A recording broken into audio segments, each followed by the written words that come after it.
Sir ನನ್ನ ಹೆಸರು ಮಾರುತಿ ಅಂತ ಹೇಳಿರಿ. ಇದು ಕೊಡೇಕಲ್ ಹೋಬಳಿಯಲ್ಲಿ ಪಿ ಎನ್ ತಾಂಡ ಅಂತ ಪರ್ವತನಾಯಕ್ ತಾಂಡ ಅಂತ ಹೇಳಿರಿ. ರಾಜನಕುಳದಿಂದ 2 ಕಿಲೋಮೀಟರ್, ತಾಲೂಕ್ ಹುಣಸಿ, ಜಿಲ್ಲಾ ಯಾದಗಿರಿ ರೀ. ನಾವು ಇದು 15 ನಂಬರ್ ಪಪ್ಪಾಯಿ ಮಾಡಿದೀವ್ರಿ. ನಮ್ಮ ನಾಗರಾಜ್ ಸರ್ ಮಾರ್ಗದರ್ಶನದಲ್ಲಿ ನಾವು ಒಳ್ಳೆ ಬೆಳೆನ ಬೆಳ್ಕೊಳಕತ್ತೀವ್ರಿ. ಚಲೋ ಇದು, ಪರವಾಗಿಲ್ಲ. ಒಳ್ಳೆಯ ಸೈಜ್ನು ಒಳ್ಳೆ ಖರಾಬ್ ಬಂದಿದೆ ಈ ವರ್ಷ. ನೀವು ಹೋದ ವರ್ಷ ಎಲ್ಲ ಚಲೋ ಮಾಡ್ರಿ. ಹೋದ ವರ್ಷ ಓಕೆ ಸರ್, ಪರವಾಗಿಲ್ಲ. ಹೋದ ವರ್ಷ ಚೆನ್ನಾಗಿ ಆಗಿತ್ತು. ಹೊಸದಾಗಿ ನಾವು ಹೋದ ವರ್ಷ ಮಾಡಿದ್ದು 2024 ಹೊಸದಾಗಿ ಮಾಡಿದ್ರು. ಫಸ್ಟ್ ಟೈಮ್ ಮಾಡಿದಾಗ ನಮ್ಮ ನಾಗರಾಜ್ ಸರ್ದ ಅವರ ಮಾರ್ಗದರ್ಶನದೊಂದಿಗೆ ಚಲೋ ಆಗಿತ್ತು ಸರ್.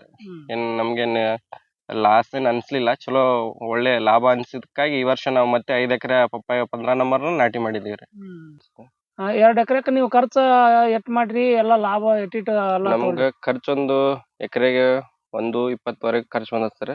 ಎಕರೆಗೆ 1.20 ರೀ? 1.20 ಖರ್ಚು ಬಂದದ್ರಿ. 4.5 ರಿಂದ 5 ಲಕ್ಷ ತನಕ ಅದು ನಮಗ್ ಲಾಭ ಕೊಟ್ಟು ಬಂದ್. 1 ಎಕರೆಕ್ ರೀ? ಹ್ಞೂ. ಎಲ್ಲ ಖರ್ಚು ಹೋಗಿ. ಈ ಸಾರಿ ಇದಕ್ಕ ಈ ಪ್ಲಾಟಿಗೆ ಹೆಂಡಿ ಗೊಬ್ಬರನ ಚಲೋತ್ನಾಗ ಹೊಡ್ಸಿವ್ರಿ. ಒಂದ್ 25 ಟ್ರಿಪ್ ಟ್ಯಾಕ್ಟ್ರಿಲೆ. ಚಲೋ ಐತ್ ಸರ್ ಸೆಟ್ಟಿಂಗ್. ಈ ವರ್ಷ ಮಳಿ ಬಂದ್ರು ಕೂಡ ನಮ್ಗೇನು ತೊಂದ್ರೆ ಮಾಡಿಲ್ಲ ಈ ವರ್ಷ ಮಳಿನು. ಬಟ್ ಚಲೋ ಎಲ್ಲ ಸೆಟ್ಟಿಂಗ್ ಎಲ್ಲ ಪರವಾಗಿಲ್ರಿ, ಚಲೋ ಐತಿ. ತಿಂಗಳಿಗೊಮ್ಮೆ ಡಾಕ್ಟರ್ ಬರ್ತಾರ್ರಿ ನಮ್ ನಾಗರಾಜ್ ಸರ್. ಅವ್ರ ಮಾರ್ಗದರ್ಶನದಲ್ಲಿ ತಿಂಗಳಿಗೊಬ್ಬೆ DAP, ಪೊಟ್ಯಾಶ್, ಹುಮಿಜಿ, ಅವ್ರ ಯಾವ ತರ ಗೊಬ್ಬರ ಸಜೆಷನ್ ಮಾಡ್ತಾರೆ ಆ ತರ ಗೊಬ್ಬರ ಇಡ್ತೀವ್ರಿ. ಮತ್ತೆ 8 ದಿನಕ್ಕೊಮ್ಮೆ ಒಂದ್ ಸ್ಪ್ರೇ ಮಾಡ್ತೀವ್ರಿ. ಡ್ರಿಪ್ಪಿಗೆ 0.34, 0.1261 ರೀ, 13, 0.45 ಈ ತರ ಡ್ರಿಪ್ಪಿಗೆ ಗೊಬ್ಬರ ದಬ್ತೀವ್ರಿ. ಮತ್ತೆ ಕಾಂಬಿಪಾಟು, ಮ್ಯಾಗ್ನೀಷಿಯಮ್, ಈ ತರ ಗೊಬ್ಬರ ಒಂದು 2 ದಿನಕ್ಕೊಮ್ಮೆ 3 ದಿನಕ್ಕೊಮ್ಮೆ ಕಂಟಿನ್ಯೂ ಆಗಿ ಡ್ರಿಪ್ಪಿಗೆ ಕೊಡ್ತಿರ್ತೀರಿ. ಆಮೇಲೆ ಸ್ಪ್ರೇಗಳೆಲ್ಲ ಎಷ್ಟು ದಿನಕ್ಕೊಂದೊಂದು ಮಾಡ್ತೀವಿ? ಅವು 8 ದಿನಕ್ಕೊಮ್ಮೆ ಸ್ಪ್ರೇ ಇರ್ತಾರ ಸರ್. 8 ದಿನಕ್ಕೊಮ್ಮೆ ನಾಗರಾಜ್ ಸರ್ ಅವ್ರ ಮಾರ್ಗದರ್ಶನದಲ್ಲಿ ಅವ್ರು ಯಾವ ತರ ಸಜೆಷನ್ ಬರ್ದ್ ಹೋಗ್ತಾರಲ್ರಿ, ಅದೇ ತರ ಸ್ಪ್ರೇ ಮಾಡ್ತೀವಿ ಸರ್. ಇಕೋಸೈಡ್ ರೀ, ಅವ್ ತರ ಮಾಡ್ತೀವ್ರಿ. ಪೆಟ್ರೋಲ್ ಪಂಪ್ನೇ ಗನ್ ಪಂಪ್ಲೇನೆ ಸ್ಪ್ರೇ ಮಾಡ್ತೀವ್ರಿ. ಆಲ್ರೆಡಿ ಎಲ್ಲ ಈ ತಿಂಗಳ ಸ್ಪ್ರೇ ಮಾಡ್ಲಿಕ್ಕೆ ಸ್ವಲ್ಪ ತೊಂದ್ರೆ ಆಗ್ಯದ್ರಿ. ಯಾಕಂದ್ರೆ ಆಲ್ರೆಡಿ ಸೈಜ್ ಎಲ್ಲ ಕೂಡ್ಬಿಟ್ಟದ್ರಿ. ಕೂಡಾದ್ರೆ ಸ್ವಲ್ಪ ಹೋಗಲ್ಕ ಬರ್ಲಕ್ಕ ಇದು ಆಗ್ಲತ್ತಲ್ರಿ? ತೊಂದ್ರೆ ಆಗ್ಲತ್ತದ ಸರ್. ಒಂದ್ ಕಟಿಂಗ್ ಆಯ್ತಂದ್ರ ಮತ್ತ ನಡೀತದಲ್ರಿ ಹಿಂದ? ಒಂದ್ ಕಟಿಂಗ್ ಆಯ್ತಂದ್ರ ನಮಗ್ ತಿರ್ಗಾಡ್ಲಿಕ್ಕೆ ತೊಂದ್ರೆ ಆಗಲ್ಲ ಸರ್. ಈ ವರ್ಷ ಮಳಿ ಬಂದಿದ್ರು ಕೂಡ ಗಿಡ ಹೈಟ್ ಹೋಗಿಲ್ ಸರ್. ನಮ್ ನಾಗರಾಜ್ ಸರ್ ಅವರು ಪದೇ ಆಗಿ ಅವ್ರು ನಾವು ಕಾಂಟ್ಯಾಕ್ಟ್ ಮಾಡಿದಾಗ ಅವ್ರು ನಮ್ ಪ್ರತಿಯೊಂದ್ ದಿನಾನು ಕೂಡ ಫೋನ್ ರಿಸೀವ್ ಮಾಡಿ ಸಜೆಷನ್ ಮಾಡ್ತಾರ್ರಿ. ಮ್ಯಾಕ್ವೇರ್ ಬಿಡ್ತಿದ್ವಿ ಸರ್ ಟ್ರಿಪ್ಪಿಗೆ. ಅವಾಗ ಮ್ಯಾಕ್ವೇರ್ ಬಿಡೋಣ ಸ್ವಲ್ಪ ನಿಂದತ್ತಿದ್ವಿ, ಗಿಡ ಹೈಟಿಗೆ ಹೋಗ್ತಿದ್ದಿಲ್ರಿ. ಪರವಾಗಿಲ್ಲ ಸರ್, ಸೆಟ್ಟಿಂಗ್ ಎಲ್ಲ ಚಲೋ ಐತ್ರಿ. ರೇಟ್ನು ಚೆನ್ನಾಗೈತಿ. ಈ ವರ್ಷ ಸ್ವಲ್ಪ ಜಲ್ದಿನೇ ಬಂದಿಲ್ಲ ಸರ್. ಹೋದ ವರ್ಷ ನಮ್ಗೆ ಸ್ವಲ್ಪ ಜಲ್ದಿ ಬಂದಿತ್ತು. ಈ ವರ್ಷ ಮಳೆ ಆಗೋದ್ರಿಂದ ಸ್ವಲ್ಪ ಸೆಟ್ಟಿಂಗ್ ಲೇಟ್ ಆಗಿತ್ತು ಅಂತು. ಹಂಗಾಗಿ ಸ್ವಲ್ಪ ಜಲ್ದಿ ಕಟಿಂಗ್ ಬಂದಿಲ್ಲ ಸರ್.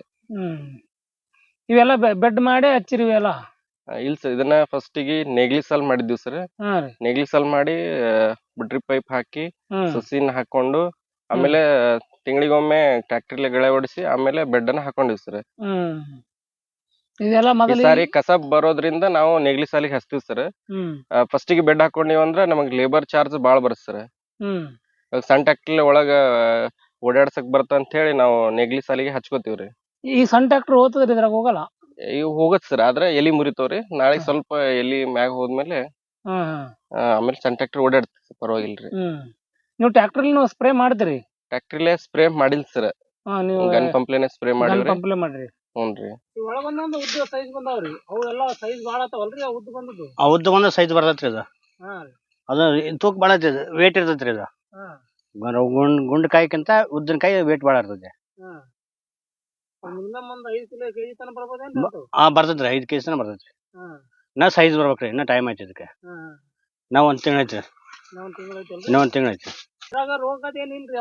ಡಿಸೀಸ್ ಏನ್ ಬಂದಿಲ್ರಿ ಇದ್ರಾಗ. ಎಲ್ಲ ಗ್ರೀನಿಶ್ ಐತ್ರಿ, ಏನ್ ತೊಂದ್ರೆ ಇಲ್ಲ. ಇದು ಸ್ವಲ್ಪ ಇದು ಎಲಿ ಒಣಗೋದು ಸ್ವಲ್ಪ ನೀರಿನ ಕಮ್ಮಿ ಆದಾಗ ಆಕತ್ರಿ, ಒಣಗತ್ರಿ. ನೀರಿನ ಸ್ವಲ್ಪ ಕಮ್ಮಿ ಅನ್ಸತ್ರಿ, ಅದು ತಳಗಿನ ಎಲ್ಲಿ ಒಣಗತ್ರಿ. ರೈತರಿಗೆ ಏನಂತ ಖರ್ಚು ಅನ್ಸಲ್ಲ. ಸ್ವಲ್ಪ ಬೇಯಿಸಿ ಮಾಡ್ಕೊಂತ ಹೋದಂಗೆಲ್ಲ 3-4 ದುಡ್ಡು ಬರ್ತಾ ಇದೆ. ನೀರು ಸ್ವಲ್ಪ ನೀರ್ ಜಾಸ್ತಿ ಇರ್ಬೇಕಷ್ಟೇ. ನೀರ್ ಜಾಸ್ತಿ ಇತ್ತಪ್ಪ ಅಂದ್ರೆ ಆರಾಮ್ ಈಜಿಯಾಗಿ ಮಾಡ್ಕೋಬಹುದು. ನೀರ್ ಜಾಸ್ತಿ ಬೇಕ್ರಿ. ಬಸದು ಹೋಗಂತ ಮಣ್ಣಿದ್ರೆ ಬಾಳ ಬೆಸ್ಟ್ ಪಪ್ಪಾಯಿ. ತೇವಾಂಶ ಹಿಡಿತಪ್ಪ ಅಂದ್ರೆ ಕೊಳೆ ರೋಗ ಅದೆಲ್ಲ ಬರ್ತದ. ಬಸ್ದು ಹೋಗಂತ ಮಣ್ಣಿದ್ರೆ ಬಾಳ ಬೆಸ್ಟ್. ತೇವಾಂಶ ಇದ್ರೆ ಏನ್ ಮಾಡ್ತಾ, ಅದು ಎರಿ ಭೂಮಿ ಬ್ಲಾಕ್ ಸಾಯಿಲ್ ಬರ್ತಲ್ಲ, ಆ ಭೂಮಿ ಬೆಡ್ ಮಾಡಿ ಹಚ್ಕೋಬೇಕು ಅಂತೀವಿ ನಾವು. ಬೆಡ್ ಮಾಡಿ ಹಚ್ಚೋದ್ರಿಂದ ತೇವಾಂಶ ಗಿಡಕ್ಕೆ ಹತ್ತಂಗಿಲ್ಲ, ಅದನ್ನ ಅವಾಗ ನಡಿತೈತಿ. ಈ ಭೂಮಿಗೆ ಹೆಂಗ್ ಮಾಡಿದ್ರೆ ನಡಿತೈತ್ರಿ. ಈ ತೇವಾಂಶ ಹಿಡಿದು ನಡಿತೈತೆ, ಇಡ್ಲಿಕ್ಕೆ ನಡಿತೈತಿ. ನೋಡ್ರಿ ಎಲ್ಲ ಫುಲ್ ಮ್ಯಾಲಿನ ತರ ಎಲ್ಲ ಕಟಿಂಗ್ ಆಗ್ಲಕತ್ತ. ಫುಲ್ ಸೆಟ್ಟಿಂಗ್ ಐತ್ರಿ ನಮ್ಮ ರೈತರು ಹೋದ ವರ್ಷದಿಂದ ಮಾಡಾಕ್ತಾರ. ಹೋದ ವರ್ಷ 2 ಎಕರೆ ಮಾಡಿದ್ರು, ಚಲೋ ಲಾಭ ಬಂತು. ಮತ್ತೆ ಈ ವರ್ಷ ಮತ್ತೆ 5 ಎಕರೆ ಮಾಡ್ಯಾರ. ಹಿಂಗ ಪ್ರತಿ ವರ್ಷ ಲಾಭ ಬರ್ಕೊಂತ ಹೋದಂಗೆಲ್ಲ ರೈತರಿಗೂ ಒಂಥರ ಖುಷಿ ಆಗತ್ತೆ. ರೈತರು ಮತ್ತೆ ಹೆಚ್ಚಿಗೆ ಮತ್ತೆ ಮಾಡ್ಲಕ್ ಪ್ರಯತ್ನ ಮಾಡಕ್ ಸ್ಟಾರ್ಟ್ ಮಾಡಿದ್ರ ಒಳ್ಳೆ ಮಾರ್ಕೆಟು ಸಿಗಾಕತ್ತೈತಿ. ಈಗ ಮಾರ್ಕೆಟ್ ಒಂದ್ ಚೆನ್ನಾಗಿ ಸಿಕ್ತಪ್ಪ, ಒಂದ್ ದೊಡ್ಡ ರೊಕ್ಕ. ಬಟ್ ಈಗ ಇವತ್ತಿನ ಮಾರ್ಕೆಟ್ ನೋಡ್ರಿ ಒಂದ್ ಸ್ವಲ್ಪ ಚೆನ್ನಾಗೈತ್ರಿ. ಇವತ್ತು 16-18 ತನಕ ನಡೋತೆ. 18 ತನಕ ನಡೋತೆ ಹೊಸ ಮಾಲು. ಹಳೆ ಮಾಲು 13-14 ನಡೋತೆ. ಈ ರೀತಿ ಕಂಟಿನ್ಯೂ ಒಂದ್ ವರ್ಷ ಹಿಂಗ್ ರೈತರಿಗೆ ಸಿಗಾಕತ್ತಿದ್ರ ಮತ್ ರೈತರಿಗೆ ಆರಾಮ್ ಪಪ್ಪಾಯಿ ಬೆಳ್ಯಾಕ ಈಜಿ ಒಂದು ಸಪೋರ್ಟ್ ಸಿಕ್ಕಂಗೈತೆ. ಚಲೋ ಐತ್ರಿ ಮಾಡೋದು ಬೆಸ್ಟ್. ಓಕೆ.